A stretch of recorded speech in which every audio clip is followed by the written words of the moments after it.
Purple Daily is daily Vikings entertainment. We just want the Vikings to win a Super Bowl before we die. I will ride with this group. Seriously, man. Please. And away we go. All right, welcome in Purple Daily. It's a film breakdown here on Black Friday, a Trenches episode. And before we dive into just a ridiculous set of plays from last week's game against Chicago, a shout out to the exclusive personal injury law firm of Purple Daily, Nicolay Law. Russell Nicolay and his team know that when you or a loved one get injured in an accident, ordinary life can come to a stop, things can get complicated, and you're looking to trust someone.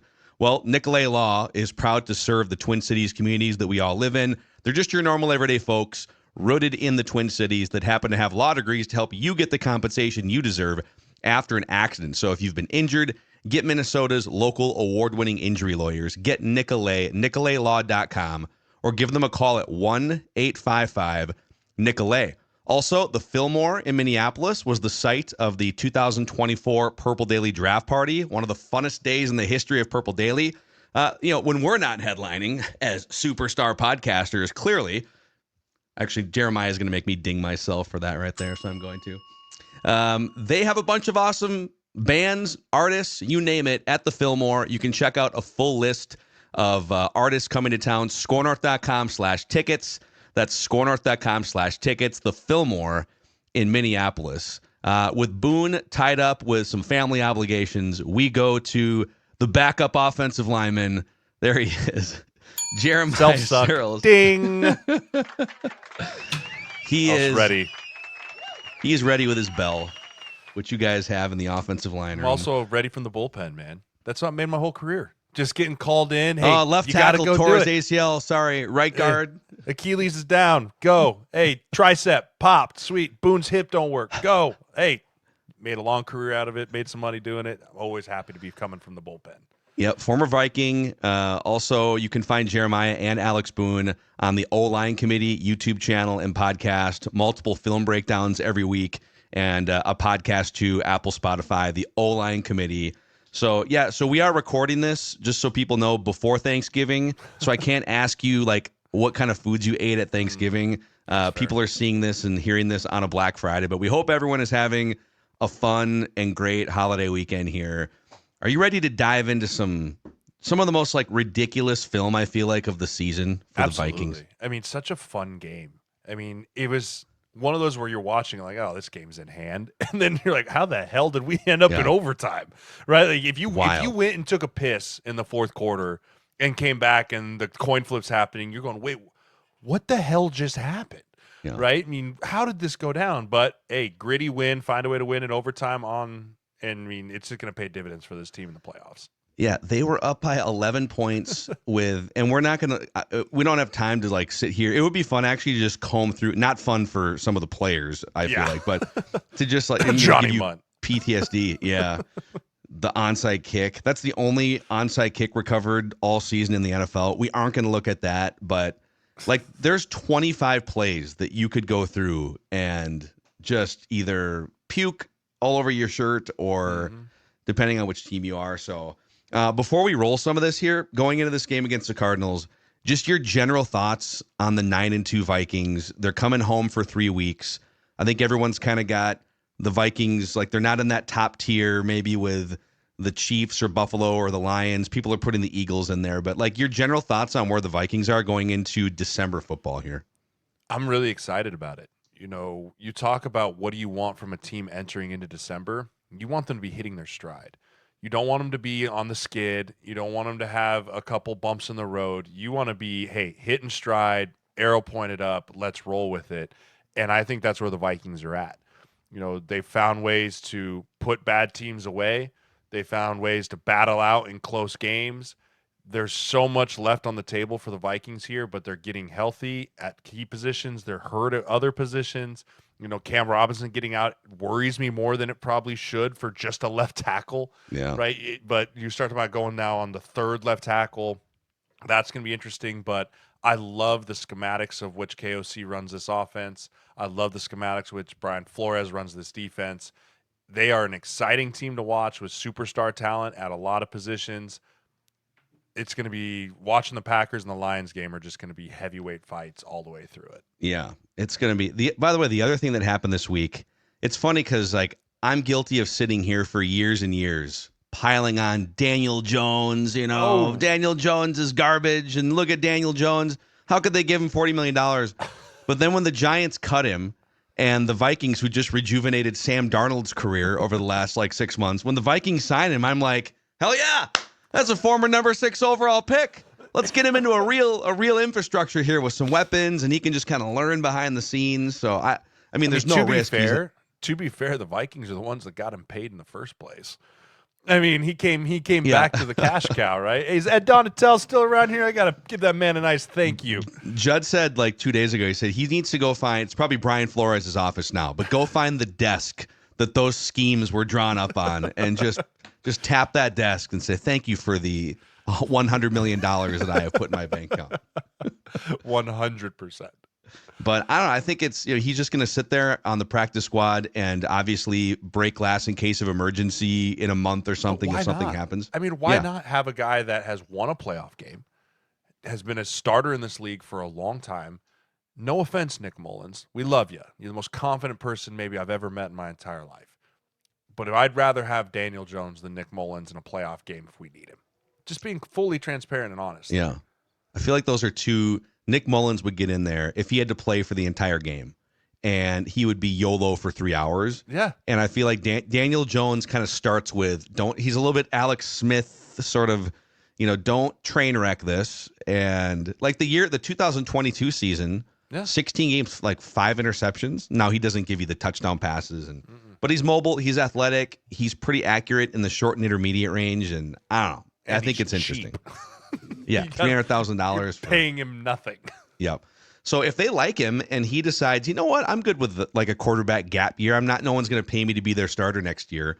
Then maybe this is a 2-month. Hey, let's be roommates for 2 months, and let's. Do you want to come in here and maybe be the backup to JJ McCarthy if Darnold gets paid $35 million somewhere next year? Yeah, just rent a quarterback. He's just a rental.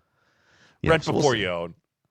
So we'll see. Let's go full screen here, and you can tell us what we're seeing with some of these key plays from earlier in the week. We're going to start with, this is the first offensive play of the game for the Vikings. They fumbled on that pitch to the right against the Titans a week ago. So what do? They say, let's try it again on the first play against the Bears and see what happens. I love it. This is part of the movement series. So this is called truck. Right, so truck means you got your tackle running out there. He's pulling for what the alley is, and Brian O'Neill just smushes this dude on the first play of the game. And it just really sets the tone for the defense of, hey, you're going to have to defend the whole field this game. Right, this is not just going to be we're just going to run right up the middle. When you put this out there and you say, hey, we're going to have O'Neill out here leading in space, and he's going to be one-on-one with your nickel. Right, we move Hawk over, so we got great angles here. This is just saying, hey, all about it. And this is a really nice block by Dalton Reisner as well. This is a hard block as a guard. I mean, you're saying, hey, Tremaine Edmonds is a freak show. I was with him in Buffalo. That dude is a physical specimen, right? And you want to have here and you say, hey, Reisner, get on your horse and go cut off this guy. It doesn't have to be a kill shot, but he does such a good job of just getting on him and then just letting Aaron Jones block and make him miss. Right, that's the kind of stuff why you sign a veteran like Reisner and the whole bit there. But Aaron Jones getting the ball in his hands in space, statement play to start the game. I feel like too, when you start the game and Trent Sherfield Sr. is on the field, it's a run play, almost certainly, right? So he's pretty safe bet, right? But so again, he's kind of pinning down. He's the one. He's the one that's got to start this play. Without him, this play does not go. And all you got to do is just get in this guy's way, right? You're not gonna overpower him. But just get in his way and fight, and that's a great job. I mean, that's all you can ask for that guy is just, hey, just get in his way. And then down the field, Justin Jefferson's blocking down there. There's Addison blocking down the field, right? You don't get big, long, explosive plays without great blocking on the perimeter. Oh. Okay, so later on in the drive. Look at the way we establish a new line of scrimmage here, first of all. And this is Aaron Jones doing Aaron Jones things. This is just him being a understanding where's the leverage, how can I bounce things. But this is, watch the Vikings O-line, right? So the ball's on the 49. You're going to see a wall of purple. That's a much better. That's a much better line than you did right there. Much better line than you did on O-line committee yesterday, right? But watch the new line of scrimmage be established here, right? You see, boom, off the ball. Everyone's on basically that other side of the line of scrimmage. Yeah. Right. And that, they do a yeah, great that, job, that, which requires, because, right, the 49's back here. Right. Yep, you yep. see the 49. So, like, everything's up. But that requires the linebackers to really have to step up. When D linemen are getting blown off the ball, linebackers feel like, man, I got to plug that hole in there. That's what allows Aaron Jones to feel that, hey, there's a piece out here that allows me to get out. And also for some fun, watch Powell. Right? Talk about just getting pinballed around in here. Look at this little guy. He comes in. They're like, hey, you got to block the safety. So they motion him in. Here comes the safety. Okay, I'm going to get in there. Okay, my guy got taken. Okay, I'm going to get back outside. And then they just end up like fist fighting on the sea. You know, like Aaron Jones is running, and these guys are like Dalton Risner. Hey, it's don't okay, get a penalty. man. We just Don't broke get a penalty. 40-yard run, dude. We're running down here. But go back real quick and just watch Aaron Jones here. So, again, the linebackers, because of the movement on the defensive lineman, Cam Robinson, Brandel here on the double team, Garrett Bradbury, Risner on the double team point of attacks here, it really forces these linebackers to step up in there, right? Edmonds has got to fill. 53's got to come in here and fill the A gap, right? You got to have your gap integrity.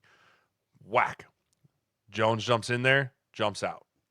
Just a great veteran thing. This corner is getting cussed out in the meeting room, right? He's had a tough year. Right, he's had a tough year because with this push crack here, again, Sirfield Jr., he's got to be right there to make that tackle. Yeah. You can't give that much space. That's just a really bad play by that corner. Yeah, the Vikings run game, it shows flashes, man. They between the 20s, I feel like the Vikings can run the football, and then when you get bogged down, you'll see a rushing touchdown later. But KOC I think he hates running the football. He kind of does. He's like, what do you mean the ball's not going in the air 20 yards down the field? I don't want to see that. He's like, it's math. We average 8 yards per pass attempt and 4.5 yards per rush. Why would we ever run the football? Why would we run the football? Jordan Addison with pause it. Go back real quick, and I'll tell you when to pause it. Go. I just want. So wait. We're gonna go, and pause. The routes down here, you have your 3 best pass catchers 20 yards down the field. Yeah. I mean, that for me is craziness when you're talking about you have Sam Darnold as your quarterback, right? And you've got 3 guys down here making these routes at 30 yards down the field. That's KOC just having so much trust in these receivers to go down here. And then Sam Darnold with the arm talent, with this guy, he can't even step into this throw, right? He cannot step into this throw. Two uncalled defensive penalties. Oh, they're just, they're molesting, for the better word. Look at that. Look what they do the Hawk there. They just absolutely crush him. Then another one comes down here, and this is Addison. He's all over his back and just makes an unbelievable catch. That ref, by the way, on the TV broadcast, they showed him. He went for his flag. You can't really see it, but and then sees him. He went for his flag, saw him catching. He's like, it's a waste of time. Let's just keep it going. They're just going to decline anyways. Let's keep this thing a moving. Unbelievable. Yeah, that's pretty wild. But this is hold up protection, right? DQ's in here, left tackle now. Cam Robinson's out, so it's going to be just a 5-man protection here, just 5 bigs.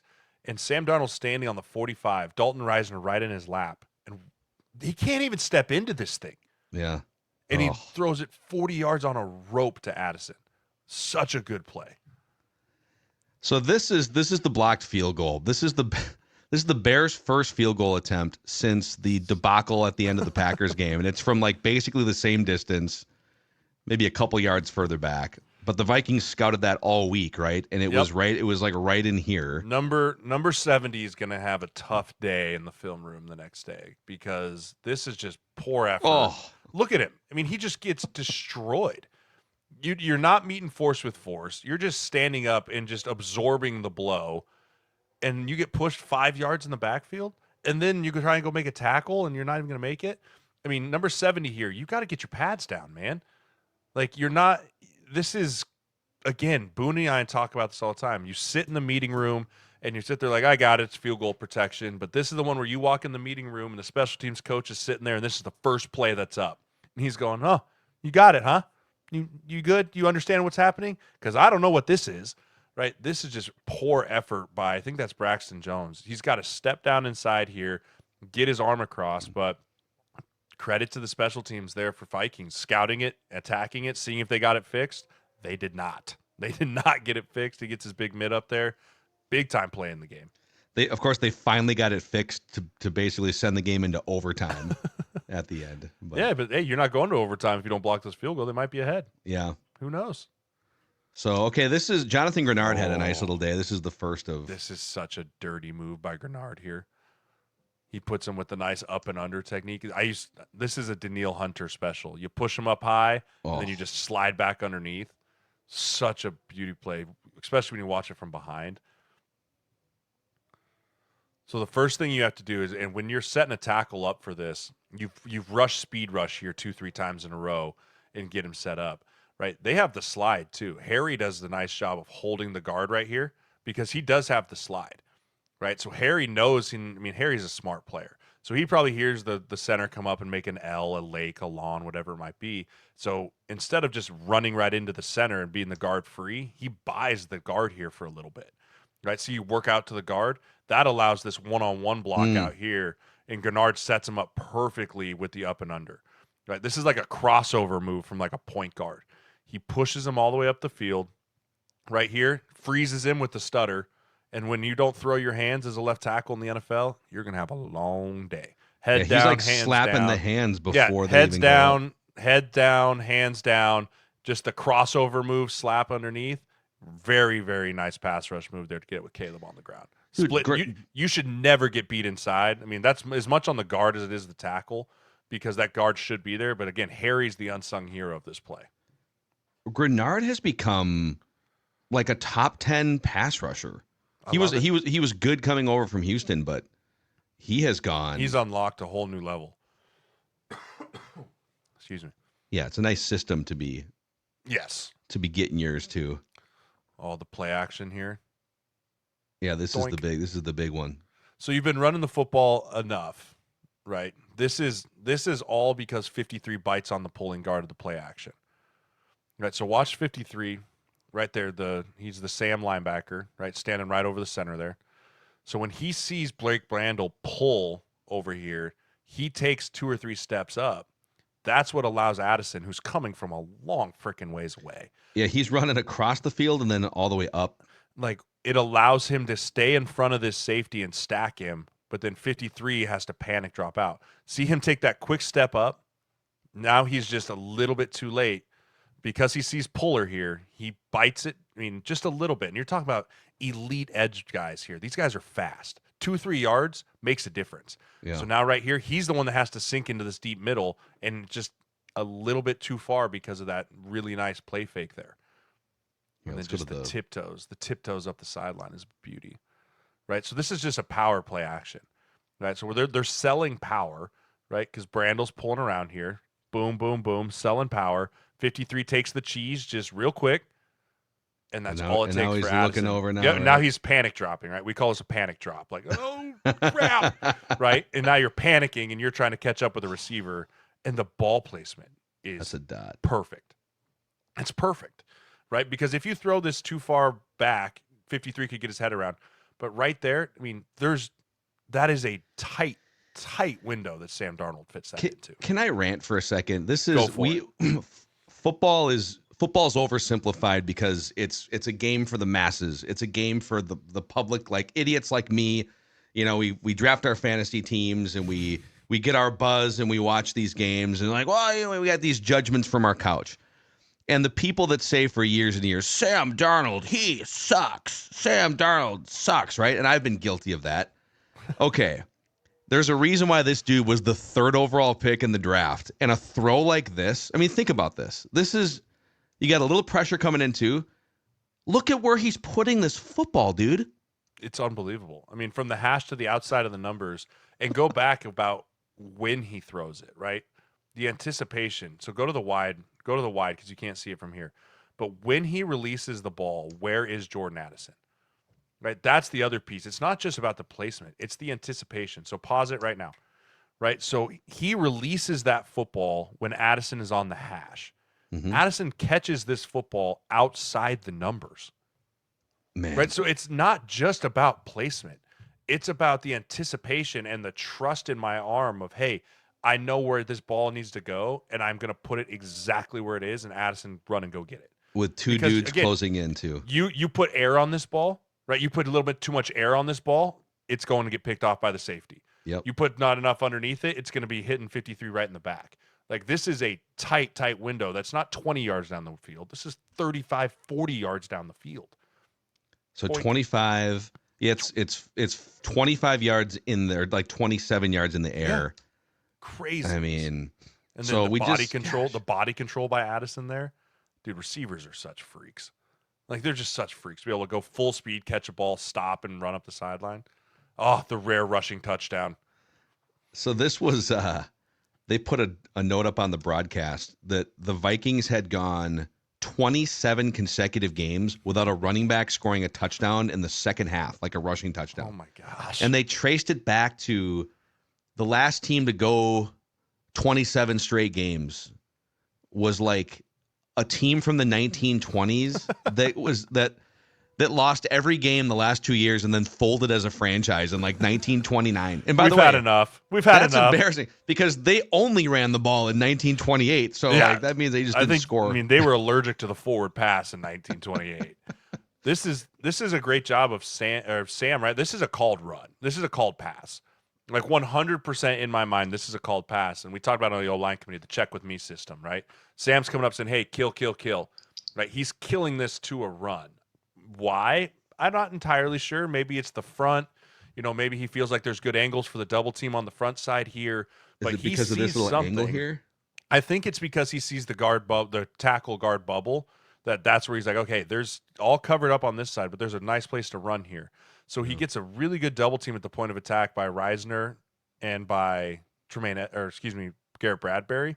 Yeah. And then you have this piece here where it's just, hey, we know that Dalton's not a great road grader, but this is a really nice job of him just staying square and just running his feet. What's right? Just 49 stay covered doing? up. I'm not entirely sure, right? Because that's what they see, because I think he's running over here to try and bracket Hawkinson. Oh, okay. Right. I think that they think this is going to be play action, and we want to bracket Hawkinson in the end zone here. And maybe that's the check that he saw. Maybe Darnold said, hey, on film, we know that when he pushes over here, he wants to run over and bracket our tight end, so he's going to vacate, and now it's going to be 31 in the hole and come up underneath here. He saw something to check this to a run. But I really do believe that they're trying to think, hey, this is going to be a pass to Hawkinson. Let's get over there. By the way, Darnold, all right, this is my former poker player body language tell. Darnold celebrates like they pulled a fast one on the Bears. Like they saw something on tape during the week. They That's checked what I mean. to something, right? Yeah. Like he makes that check. Like he knew something was going to happen here. Like this is one of those where you look and be like, yes, we knew it. Right? Like we knew it. And then you come off on the sideline and slap hands. Right? That's one of those where you come on the sideline like that's the work and the preparation you put in the week coming in for 7 points.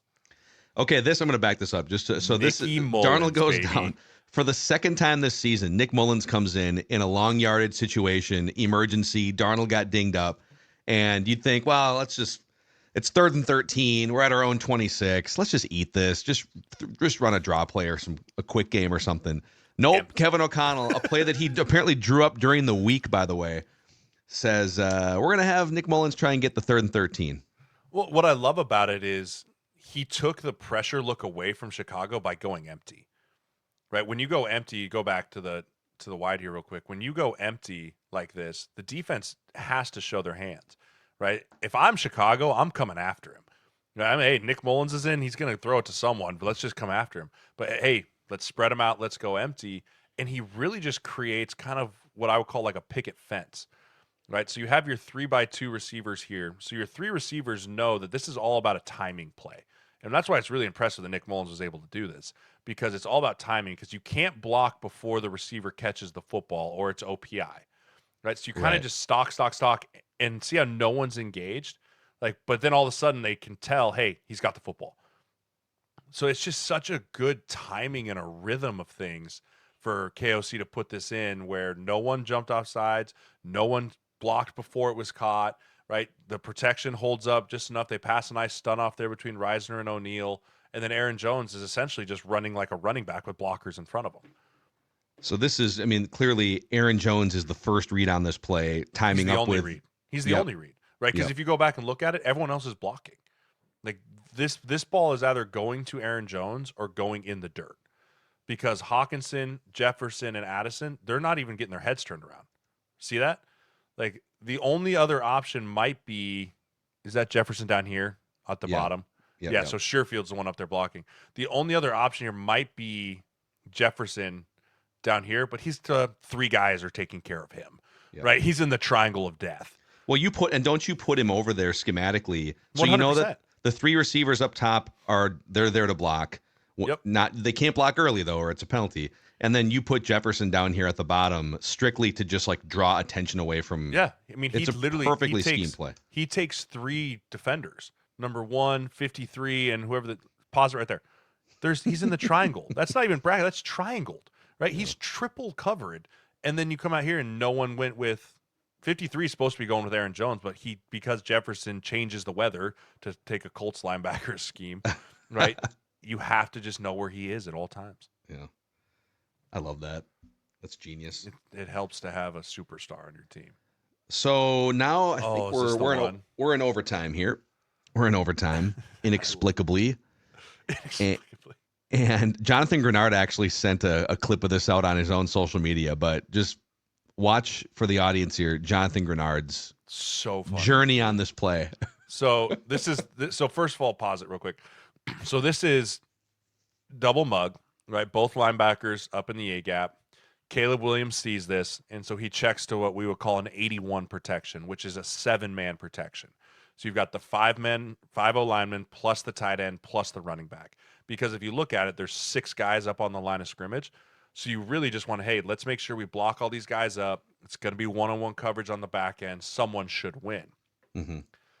So he goes 81 protection here. So they squeeze it down in here. You can go to the back end now. It's way funnier from the back end. Yeah. So they squeeze it down here, right? So 51's the Mike, 54's the Sam. So you're telling the, hey, center, right guard, right tackle, you're 3 for 3, you're done. So these guys just over here, we got these Yep. 3 covered in theory. Yep, because in 81 protection, you're responsible for the Mike and the Sam, right? So 54 is the Sam. So that's saying, hey, left guard, left tackle, you squeeze down on these 2 guys. Okay. Right. So these guys right here. Yep. And then 85, you block the defensive end, and then 4 is going to come over, and you guys are going to double team the defensive end. Because ordinarily That's you'd how never you- want a that's how tight you end create- one-on-one No. on. Nope. And that's why whenever there's a 6, that's why usually most 7-man protections, if it's a 6-man, the back staying in. If it's a 7-man, they're both staying in because you never want to just have a one-on-one with your tight end and edge rusher that's a top 10 sack guy. Right? So So let's that's how watch they block Grenard. this up. So they all bump down in there. Boom. But what's crazy, Mac, before this happens, is they only end up brushing 3. Yeah. Right? If you really look at it, Caleb did all that pre-snap stuff to get himself protected. Right? Hey, they're going to send 6. There's only 3 guys rushing. So Van now Ginkel, you've got 7 people blocking for a route concept, and you've now got yeah. 8 guys back in coverage, or 7 guys back in coverage. So a couple things. So basically Van Ginkel, 43, Cashman, and then Grugier Hill, 54, in for the injured Ivan Pace. These guys bail. Mm-hmm. But this is part of the genius of Flores' defense. In order to account for the possibility, because they're just sitting here in the A gap, you can't just guess that they're not rushing. Correct. You have to account for them. So they drop 8 into coverage, and the Bears halfway through this say, "Well, we need a couple more route runners, right? Like we got to even the odds." So they both bail on Grenard. Yeah. How Caleb doesn't get rid of this ball though is 1001, 1002, 1003, 1004. Let's give him some help. Okay. 1006. Yeah. Hey, we'll be his outlet and 10-yard sack. No. I mean, that's one of those where Grenard's going, thanks. Like that's going to help with contract time when they count my sack numbers. One more from watch this it from angle. this end, right? So they only drop. There's nowhere to go with the football. This whole left side of the field, there's not a single receiver over on the left side of the field. Wow. Right? Everything's down here. It's a 3-man route because you had to keep everyone in coverage. And no one's working back at all. No one's working back. Everyone's trying to figure things out. Caleb at this point needs to run over here to the 20 and just dump it out of bounds, live to fight another day. Yeah. Right? This is the worst possible thing you can do. Mm. Crazy. Such a free, cheap one. There it is, man. And that pretty much ended the drive. Like I think they had a third down play on the next one. You weren't coming back from that one. So Vikings ball, overtime, and we'll show you two of the big chunk plays that essentially iced this game. So they send a blitz here. They send two linebackers in here, and then Aaron Jones does a great job of stepping up and picking up the blitzer. Right? So they bring 6 and they bring 53. So this is a version of Saw. They're bringing the Sam and the Will linebacker here, plus the 4 down linemen. Right? So it's a 6-man pressure. So we pick it up with the 5 offensive linemen. Aaron Jones has got the big boy block. And you're all by yourself over here. You got to step up and go. And he does a great job of going and putting his face right on this safety. Real quick, how are you sorting this as a center here, just to start with? Yeah, so, if I'm the center, I'm looking up here going, hey, so 49's my mic, but because we know that there's pressure over here, we're going to say, hey, we're not going to split the midline, right? So the midline, you never want to have a sort away from your midline. So as soon as that linebacker goes off to my left, I'm new miking this to 53. Hey, you're saying as soon as this dude creeps up? Nope, 49. So 49, see how 49, so the protection's called to go right. Yeah. Right? But if 49's standing over the left guard or in the left A gap, you can't ask Dalton Reisner to sort back to his left. Right? Like, that's just not something you can do. So I would new mic this, say, hey, 53 is my new mic. We're going to sort him. If he drops, then the center can bounce back. Right? But we're just protecting ourselves here. So boom, you see it. Bradbury then slides back. Dalton Reisner slides back. But then right here, Aaron Jones is about the one-on-one block here with the blitzer. Right? So they pick everything up here very nicely. And it allows Sam to just find where he wants to go with the ball. Reisner gets tossed out the club, but we won't talk about that. I'm not sure what is he dying a slow death a little bit here, or is he getting tossed? It's almost like he thinks. Oh, he kind of trips over. It's like over. he thinks Bradbury's with him, but Bradbury feels the pressure coming backside, so he's trying to set a wall. That's just those two guys not playing a ton together, right? Still figuring each other out. And Reisner playing right guard for the second time in his life. Yeah. Right. I mean, that just goes through. But this ball placement again, Mac. This is a piss missile. He sucks. Sam Darnold sucks. He's awful. I mean, that's tight coverage. I mean, that is as tight a coverage as you can get. And he puts it right where Jefferson can get it and doesn't break stride and allows him to go get the extra 10 yards after the catch. So still need at least 5 yards to feel okay about a field goal. Let's dial something up. Doink. TJ Hawkinson. Hawkinson, before you go to the end copy, watch Hawkinson put some sauce on Tremaine Edmonds here, right? Tremaine Edmonds, 49, his job's to reroute Hawkinson, right? Doesn't even touch him. Doesn't even touch him. And then again, who's up top? Justin Jefferson. Watch him take the corner and the safety, both take Jefferson, which is what allows Hawkinson to come in this corner route so open, right? Oh, can't let Jefferson get it. Wow. Too late. Well, now we'll just vacate this whole back part of the field, and that's where Hawk can just sneak in behind. Again, Jefferson's stat line sucked this game, right? Every fantasy footballer is, oh, what the hell's happening to Justin Jefferson? He played a fantastic game. Yeah. He did. He ran for the love of the game. He allowed his teammates to get open, right? And he made the advantage of it. But if you're not Justin Jefferson, he doesn't take his attention. Hawkinson's not that wide open. Daryl Moose Johnston, former Cowboys fullback, was doing the color commentary on this game. And at one point in like the third or fourth quarter, I'm kind of paraphrasing, but he said, Jefferson's just been a non-factor in this game. And then there was a pause and he goes, let me say that differently. He said, Jefferson hasn't put up numbers, but he's been a major influence on this 100%. game for all the reasons you and just if you go watch from the all 22 of Jefferson on every single play, it is crazy the amount of attention that he draws. Yeah. Right. And you see it right there. I mean, how does Addison have the crazy day he has? Well, if you're bracket 18, you're single coverage in there. How does Hawk get so wide open? Because when the game's on the line, the Bears are going, 18's not going to beat us. Right? 18's not going to do it. Oh, okay. 87 will. And I put a lot of credit to Sam Darnold, too, of not falling into the trap of, I got to get 18 the ball. right? But that also goes to what kind of a player, what kind of a dude Jefferson is. He doesn't whine. He's not on the sideline throwing his helmet. I need more balls, right? He obviously wants to catch more balls, but as long as the team's winning, he doesn't care how they do it. Yep. Yeah, it was. And also, I mean, think about the Bears clearly went into their defensive meetings all week long and justifiably said, this dude is not going off on us. We're gonna bracket him. We're gonna triangle him like you point on the one play. And the Vikings still put up 452 yards of offense, 7 yards per play on average. And Hawkinson and Jordan Addison went off. So if you're the Vikings, you're kind of looking at this saying, awesome. In fact, we welcome if it might even be better offensively if teams go in devoting that much attention to Jefferson because it opens up everything else. So, yeah, man. And pretty soon, if it keeps going this way, pretty soon they're not going to be able to do that. And then you leave Jefferson one-on-one. Best of luck, my friends. Best of luck. Awesome, dude. Jeremiah Sirles, great stuff. I feel like we're all just like a little bit smarter now. Hey, I love coming on. I always watch film. I feel like even just being around your film gravitational pull the last year and a half or 2 years, I feel like even I've picked up a thing or two. Oh, yeah. You start to look at it differently. You start to see things differently, watch for tendencies, coverages, all that fun stuff. Yeah, and you start the people that you used to blame when you watch football, like a casual, and you're like, wait, actually, you know what? That was not his responsibility on that twist or whatever. I'll still always blame the kickers, though. I know. I think the whole internet has seen you now blaming kickers. As they should. So you can find Jeremiah on the O-Line Committee YouTube channel and podcast with our guy, Alex Boone.